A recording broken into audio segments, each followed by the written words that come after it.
selling sex, if it's really going to work, has got to be warm and fuzzy.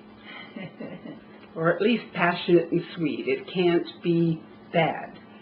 If they knew the truth about the sex that goes on in polygamy, it would be... Or if it doesn't go on. Well, it does go on. How many times does my mom get to sleep with my dad? You know what I'm saying? Yes, but how about the underage children? Oh, yeah. How about the children that are violated?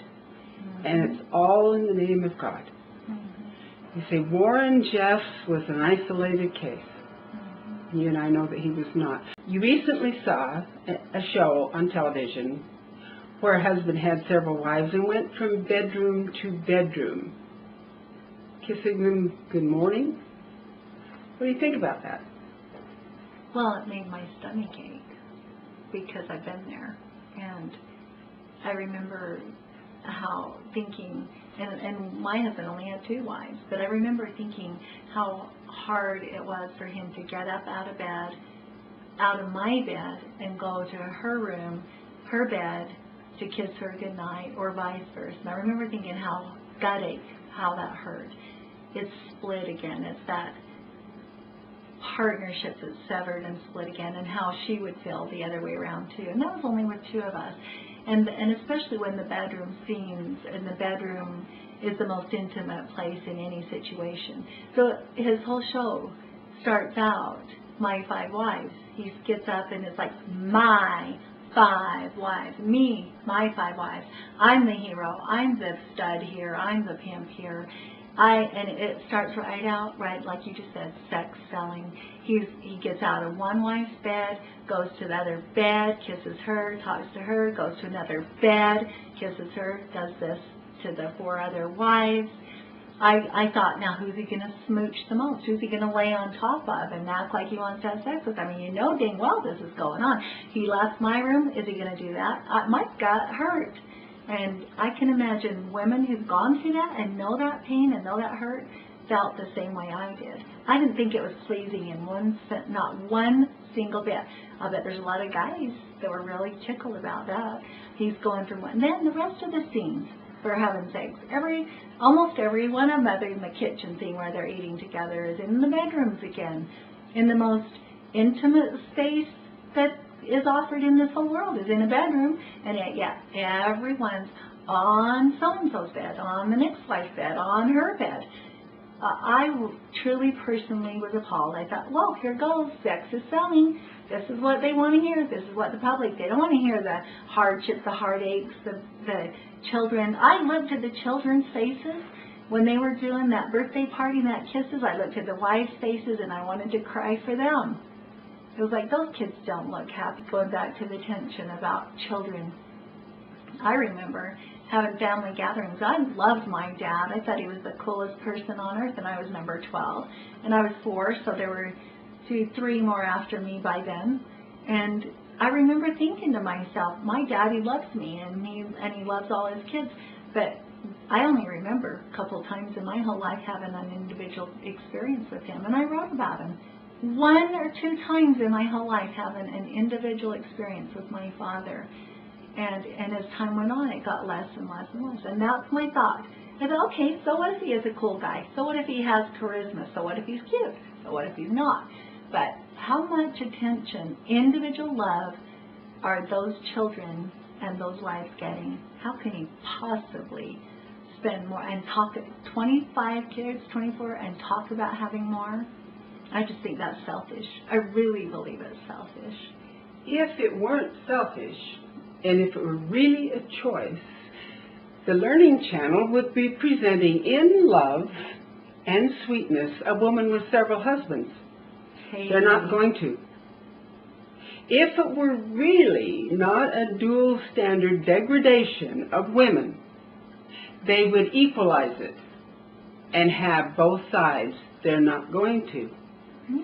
If it were not a male's dominant sexual, look at me, I'm the breeder, I'm the king, and dual standard rights belong only to the men, it would be equalized in what they show, not only in the sense of showing a woman with several mates, but in the sense of being honest about the degradation of women and children that this causes. And statistics show it. That's a fact. Yeah. You talk about... for sure, statistics, and they don't want to hear about statistics. No. They don't want to know about the studies. No one cares about the reality and the heartaches and the hurt. And they might for a few minutes, and then they're going to shut their door. I have friends, Rebecca, it gets emotional again.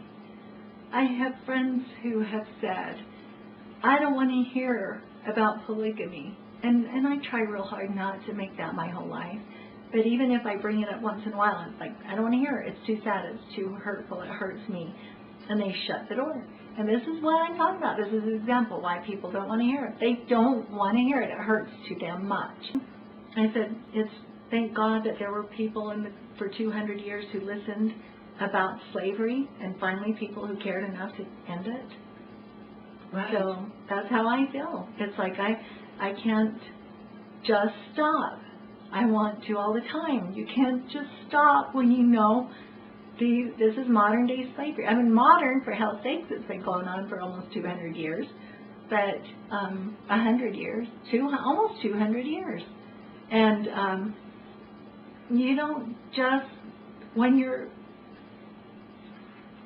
a victim of polygamy, you don't just slam the door and say, I'm not going to do anything, and I'm going to shut my eyes and pretend it doesn't exist, and especially when it's about healing generations for future. It's about the rest of society, not just the polygamous, but about society. It's the taxpayers' money. Thank God that you taxpayers are out there to pay for all those children, because they were told God would provide. I was told that. And it doesn't matter whether it's out of a dumpster, it doesn't matter where, when, why, or what. You're providing for the opposite side that you don't see on TV. You're providing for those huge families who are going to keep on having more and more and more and more kids for you to keep providing for, and who are missing out on relationships and families and parents and moms and crazy mothers because they can't keep up with it all. I mean, we could go on and on. Sorry about the emotions. No, it's okay. Post-traumatic stress disorder is very common among polygamous women and a lot of the boys. Yeah. But most of the boys that have it are run off, as we know.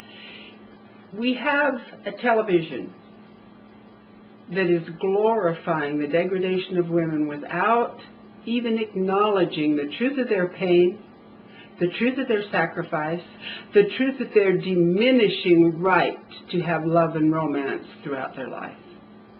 And it's okay because it caters to the male empowerment, and then we call it a choice. And if it were, it would be an equal choice. It is not. This is what we are doing. But the worst part of it, I think, is the fact that the media in general, not everywhere, but the media in general doesn't want to touch it, because the media in general wants shows that sell, and they don't care about the cause and effect. Mm-hmm. They're looking at the saleability and how many people are going to watch it and how many commercials they're going to pass. Mm-hmm. The ratings don't want to deal with an inconvenient truth. I hope that we're moving in different directions with that. Like you said too earlier, I think things are changing. I do believe that more and more people are caring. The more we are speaking out, the more Sound Choices is, the more people have been on board. I remember when I first started it, I'd go to sleep crying or feeling so alone. It's like I'm alone in this world.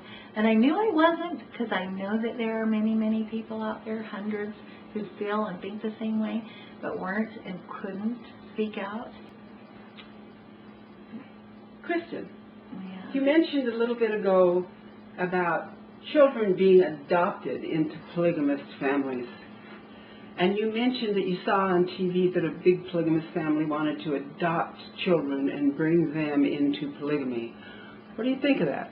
Their comments were, they won't let us adopt because we're polygamous. And I thought, I hope not. Or absolutely hope not.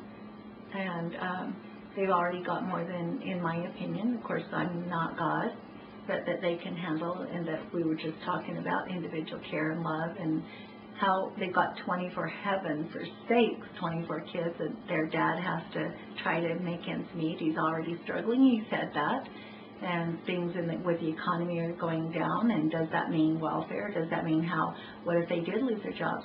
Oh, wow, what if they lost their jobs? Okay, now we're all going to just go on welfare, and now there are thousands of dollars put out there for that one family in particular. I mean, if they lost jobs and couldn't provide for themselves.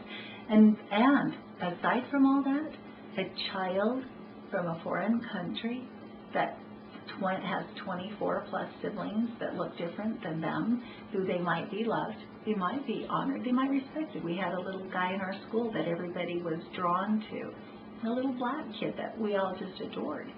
But how different, where do I belong? How do I fit in? How do we, all the neighbors who are their neighbors who don't believe in the same, it is a religion, polygamy is a religion to them, they're in a community that would just be blown away by the idea of intermingling blood like we talked about before. You don't do that. Who's that child going to be married or accepted in the community with? It's just, there's so many things that I wish I could elaborate better. Anything. Weren't we raised, and wasn't it part of the doctrine that we were a white supremacy group? Oh, absolutely. Absolutely. So if we were a white supremacy group, and this is in Volume 4 of the Journal of Discourses from the old Brigham Young lectures, if we're a white supremacy group and we're the choicest people on earth, what does that do to a child of another color, another nation, another religion, another background? Where do they fall? Adopted in a polygamous family that knows that they are the royal blood and the child is not.